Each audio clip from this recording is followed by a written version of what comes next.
Good morning. We're gathered here this morning to witness and celebrate the marriage of Lyle and Meredith. And what we're witnessing is not the making of their commitment to each other, but rather their proclamation of their commitment to you, their dearest friends and family.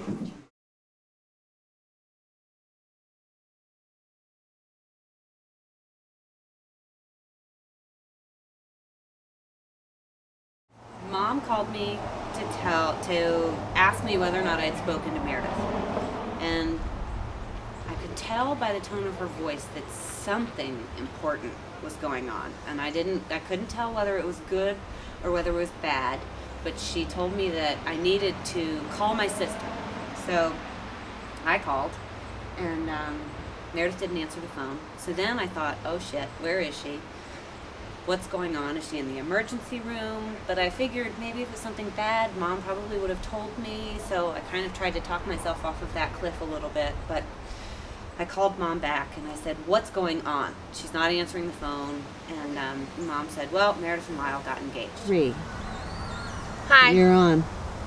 I'm the bride, and it feels pretty much like being me normally, you know. I'm not too worried about it, really. Some people could say that we scheduled a shotgun wedding, I guess, because he asked me like a month ago and we're getting married tomorrow. He's in the Army and he's going to Korea on May 19th and he's going to be there for a whole year. So it just makes sense for us to get married now because I can be under his health insurance and life insurance, and like the Army is accountable to me too. Mom went crazy first. Completely dumbfounded. I think I talked about it. I was like, Meredith, no. I said, well, you didn't have to say yes if you didn't want. So, poor Meredith. So apparently she was like, had a week of trauma and tears. Didn't call me back. Like Grace and I both completely freaked her out. That wasn't really that much fun. But then she changed her mind and decided that it was a great idea that we were going to get married before he goes to Korea. So we are. I was excited. I thought, you know, Lyle's going away to Korea, South Korea. You know, Meredith has got all sorts of anxiety and worry about it. So I felt, well, okay, that resolves, you know, a lot of that anxiety for her. What really worried me more than anything is the military. The Army thing is weird, but not. I think that's probably one of the reasons why I was attracted to him in the first place.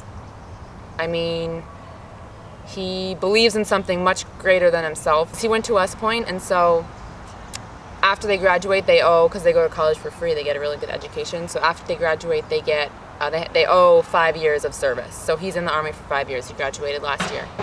So I asked him, I said, Lyle, if you owe 5 years of service, there's pretty much no way that you're gonna get out of going to Iraq or Afghanistan, right? You know, let's just get that over with. And he's like, yeah, you're right, I probably will end up there. But he thinks won't even last the year in Korea before he gets, what's it called? Deployed? Deployed to Afghanistan. He said that to you?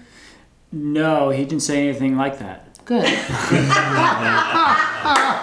So he didn't say that to me.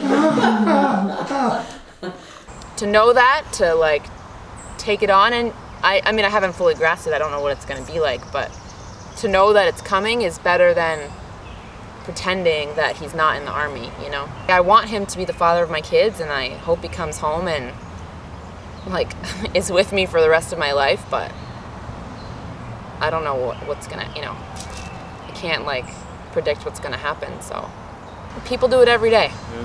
And I'm hopeful that she'll actually be able to get a job in South Korea and will be able to go there and at least be close to Lyle.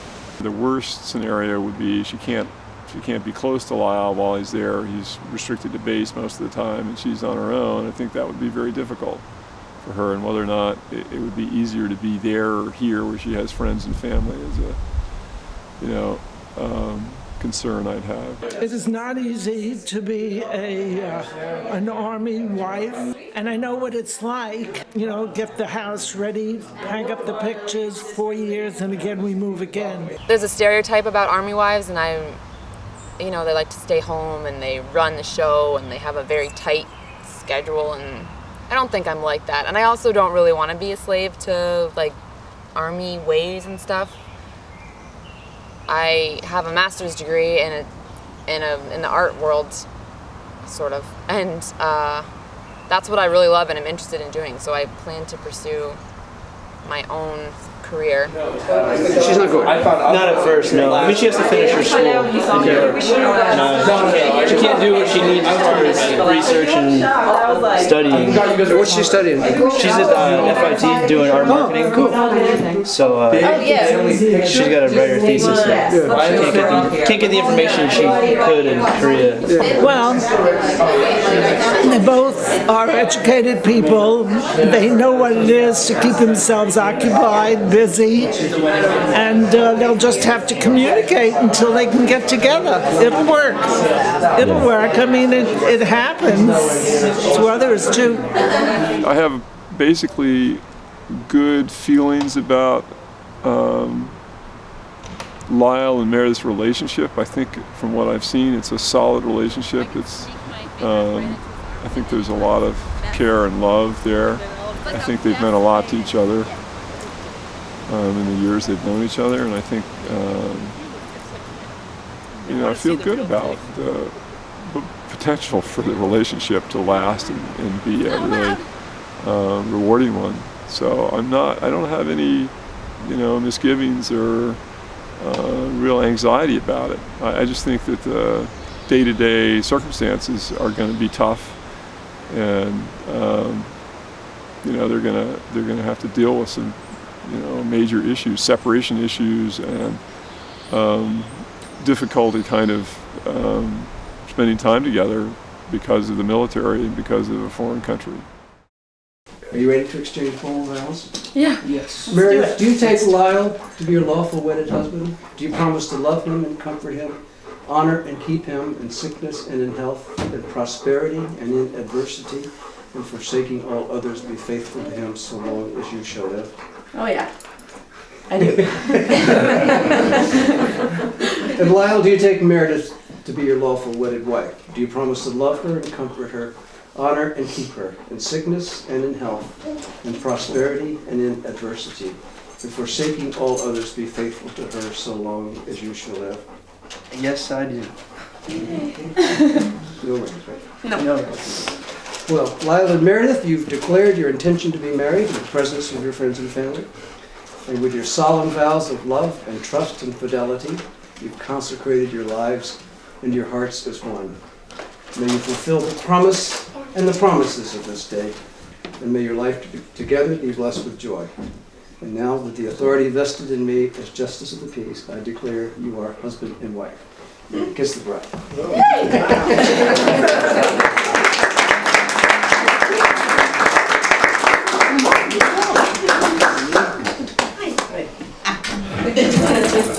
I love you.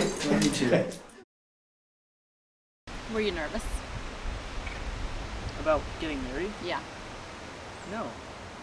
But he was nervous when he asked me because I didn't say yes right away. Yeah. When you ask someone to marry you, and you show them a wedding ring, and they sit there and they look at you and they don't say yes, well, you're What did I say? You were like, you're crazy. You're crazy. And then it went to no response, and then I go, Meredith, when someone asks you if you want to marry them, you have to say yes or no. Women of the audience, you have to say yes or no within 30 seconds. Even that's too long. And I hugged him and his heart was pounding, so he was nervous because I wouldn't say yes right Because you did say yes. I mean, I thought she was going to say yes. All right, I did. But he knew. But still, she didn't say yes. I had to ask her again.